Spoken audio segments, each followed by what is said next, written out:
Nako, at pinagpipiestahan ngayon itong asawa ni Kong Barbers. Siguradong iiyak na naman ito. Mag-aakusa na naman ng kung ano-ano.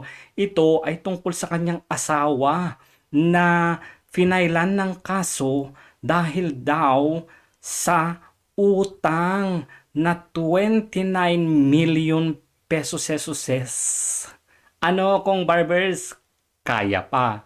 O tangera pala tong asawa mo no, pero hindi nagbabayad. Hala ka, at tumatakbong congresswoman ngayon ito. Anyway, salamat dun sa nag-send kay Jeanette, yung kaisa-isang moderator ng ating channel. Ang sabi dito, the total of dependent barbers' unpaid and unsettled obligations amounts to 29,173,350. Ala, ang laki. Kaya ba tumatakbong congresswoman? Para alam mo na may mapagkunan. Kaya nagtatanong lang kung Ace Barbers ha, baka fake news na naman na sasabihin mo, iiyak ka na naman sa pulpito. Ano ba ito? Basahin nga natin yung reklamo. Ang saya-saya. Eto gagi. Noong October 2022 ito.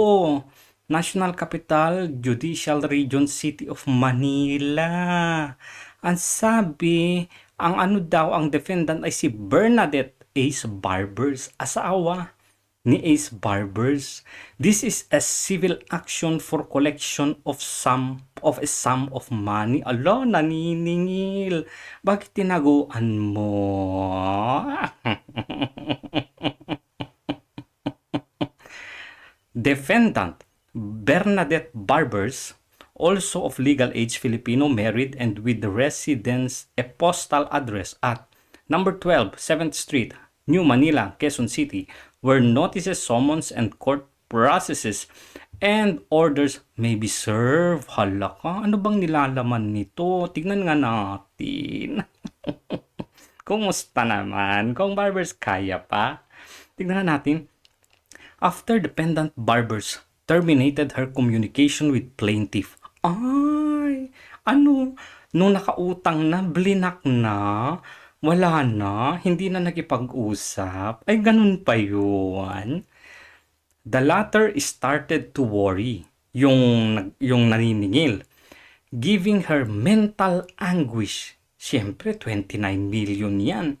Wounded feelings, sleepless nights, and social anxiety, wondering if she can still collect the money loaned to defendant Barbers more than the money. Plaintiff Tan now feels that the friendship pa sila, that she bestowed to defendant Barbers is flushed down the drain. Ay, dumiretso na sa inidoro. Na-flush na yung friendship kasi nga, utangera na hindi nagbabayad. And the friendship shown by defendant Barbers is nothing but a sham. Ano bang ibig sabihin ng sham? Peke yung friendship na ipinakita. Ay, so, parang nag-friendship lang para makapangutang 29 million. Imagine. Because the communication between plaintiff and defendant, Barbers abruptly ended when the latter refused to talk to plaintiff. The former was constrained to engage the service of a law firm to consult the matter and to send a demand letter to defendant Barbers. May demand letter na din pero wala. The demand letter dated February 23, 2022.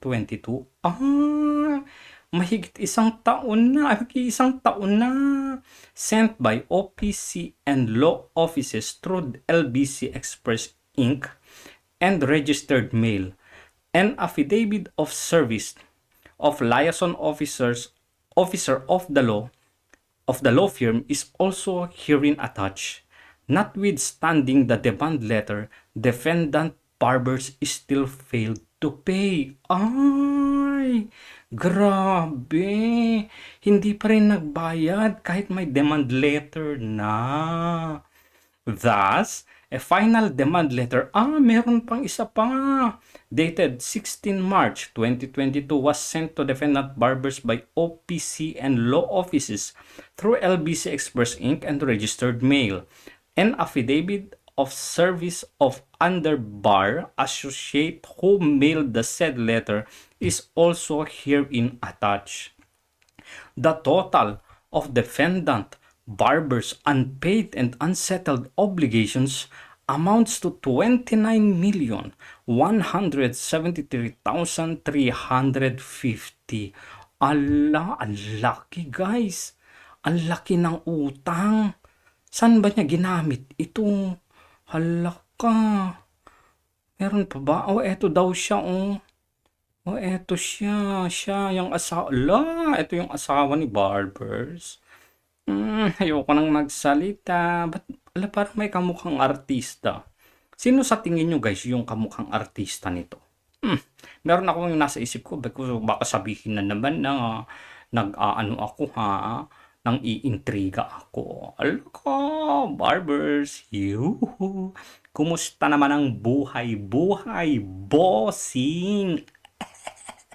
Ala, pinagpipiestahan ngayon to. Grabe, may kaso talaga. Hala ka.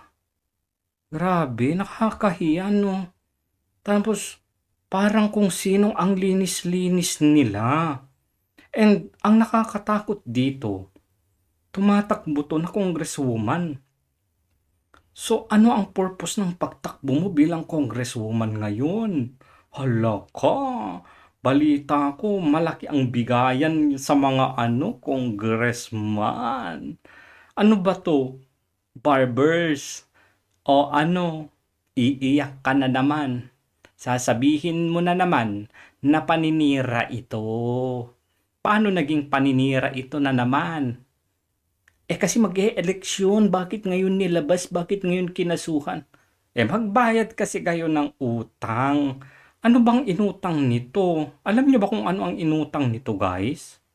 Cash kaya ito na inutang niya? O ano? Baka luxury bags? O mga alahas? Hindi natin alam yan. Ako personally, I don't want to dig deep na dito. Dito pa lang sa document na to, okay na eh. Kasi talagang na-file oh. Na-file talaga siya. Tingnan natin itong ano. May civil case number na din. So, pinadalhan ka na ng demand letter, hindi ka pa rin nagbayad. Meron pang final demand letter, hindi ka pa rin nagbayad. Dito ako excited sa post ni Ma'am Joey. Tingnan nga natin.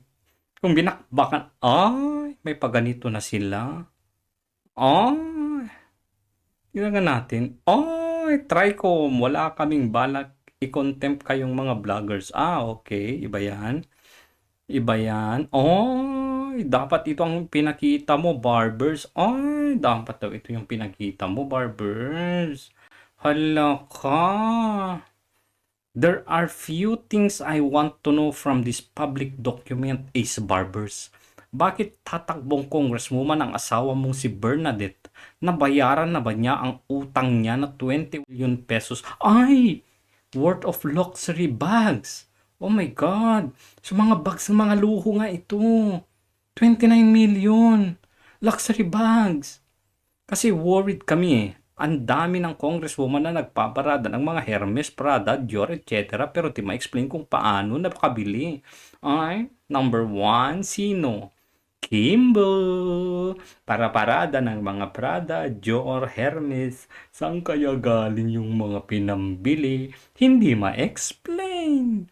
For the sake of transparency and accountability, paki-fact check naman ito. Thanks. First of many questions. Ito si Atty. Trixie. Under Section 46F9, Rule 10 of Revised Rules of Administrative Cases in the Civil Service, willful failure to pay just debt is a light offense punishable by reprimand for the first offense, suspension of 1 to 30 days for the second offense and dismissal for the third offense. Sa civil service, ang mga kawani ng gobyerno ay maaaring mahainan ng kasong administratiba kung may utang na hindi binabayaran. Pero pag kongresista, iba po ang rules. Kailangan sa Committee on Ethics ng Congress ang paghahain ng reklamo kung saan ang maghahatol ay mga kasamahan sa Kamara. Pumili ng maayos na kandidato para sa Kongreso. Kaway-kaway Surigao del Norte District to vote wisely. Ay, dito siya tumatakbong senador. Surigao del Norte District 2. Ay, ang saya. Napaka-juicy. Sumagot ka, Ace Barbers. Ano to? Tatahimik ka na lang ba?